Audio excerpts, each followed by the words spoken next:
Selamat datang kembali di channel gua. Ketika lo menjalani sebuah hubungan, seringkali lo dihadapkan pada masalah kepercayaan atau trust issue. Hari ini, gua akan menjelaskan lebih dalam dengan mengidentifikasi 10 tanda lo mengalami trust issue. Dengan memahami tanda-tanda ini, lo dapat membantu diri lo mengatasi masalah ini. Jadi, simak penjelasan gua.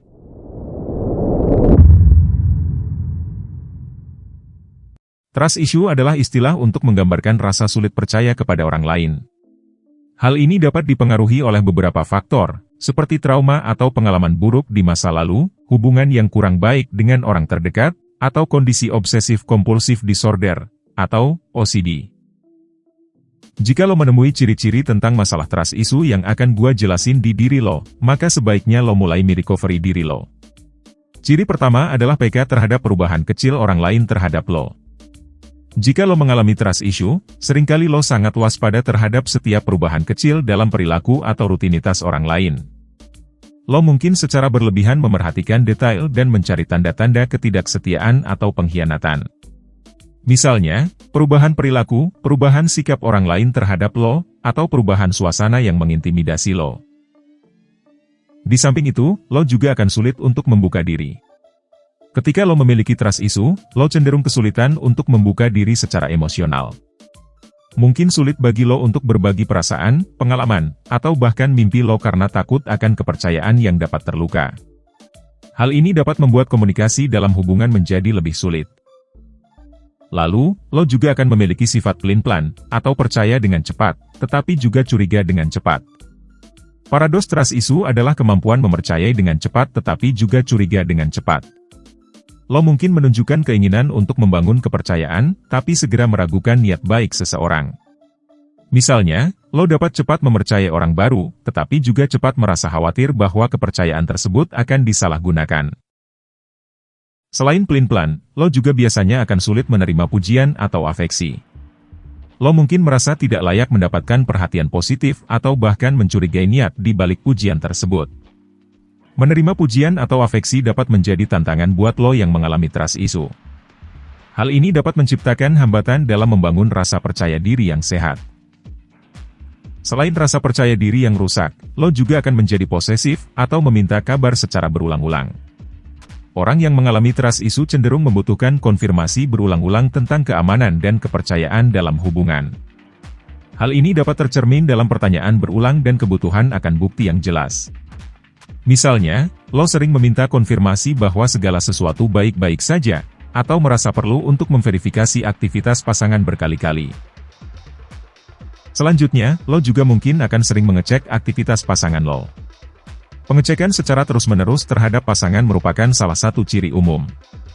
Orang dengan masalah trust issue mungkin merasa perlu untuk terus memastikan bahwa pasangan mereka tidak melakukan hal-hal yang meragukan. Ini bisa mencakup pemeriksaan pesan teks atau bahkan memeriksa log panggilan secara berlebihan. Di samping itu, lo juga akan berhati-hati dalam sebuah hubungan, dan biasanya lo akan membuat pembatasan dalam hal emosional. Untuk melindungi diri dari potensi sakit hati, lo dengan masalah trust issue cenderung membuat batasan emosional dengan siapapun, entah pasangan atau pertemanan. Lo mungkin sulit untuk sepenuhnya terbuka dan rentan dalam hubungan. Membuat batasan emosional ini dapat berdampak pada kedalaman dan intimasi dalam hubungan. Selain itu, lo juga akan sulit mempercayai orang lain. Mengembangkan kepercayaan baru bisa menjadi proses yang lambat bagi lo yang mengalami masalah trust issue. Lo mungkin akan memerlukan waktu yang lebih lama untuk membangun hubungan yang mendalam dan melepaskan ketidakpercayaan. Misalnya, lo mungkin menjadi skeptis atau mempertanyakan segala sesuatu karena adanya keyakinan bahwa segala sesuatu bersifat tidak pasti. Lo menjadi ragu akan niat positif seseorang dan membutuhkan bukti konsisten untuk membangun kepercayaan lo kembali. Dan mungkin, lo juga akan cenderung menarik diri dari hubungan yang terlalu dekat. Mungkin lo memiliki kecenderungan untuk menarik diri dari hubungan dekat atau menghindari keterlibatan emosional yang mendalam. Lo mungkin merasa takut akan kecewa dan terluka kembali. Sehingga memilih untuk menjaga jarak agar tidak terlalu terlibat secara emosional. Dan yang terakhir, lo mungkin akan kesulitan mempercayai niat baik seseorang. Orang dengan trust issue dapat mengalami kesulitan dalam mempercayai niat baik seseorang. Lo seringkali mencurigai motif di balik tindakan positif seseorang, dan mungkin memiliki kecenderungan untuk menafsirkan segala sesuatu menjadi hal yang negatif. Ini dapat menjadi hal sulit bagi lo untuk menerima bantuan atau dukungan tanpa rasa skeptis.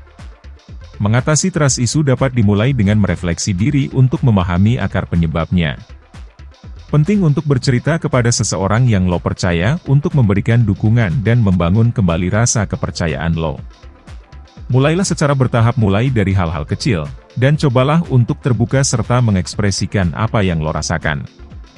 Bercerita juga dapat menjadi sarana yang efektif untuk mendapatkan sudut pandang yang berbeda dari kacamata orang lain, dan juga liburan guna merefreshing pikiran agar pikiran lo lebih tenang dan merasa lebih baik. Terima kasih telah menyaksikan video gua hari ini. Mengenali tanda-tanda masalah trust issue adalah hal pertama yang dilakukan demi keefektifan menyelesaikan masalah lo. Jangan ragu untuk berbagi masalah dengan menuliskannya di kolom komentar. Jangan lupa untuk like dan subscribe agar gua dapat membantu lo mengatasi masalah hidup lo. Sampai jumpa di video selanjutnya.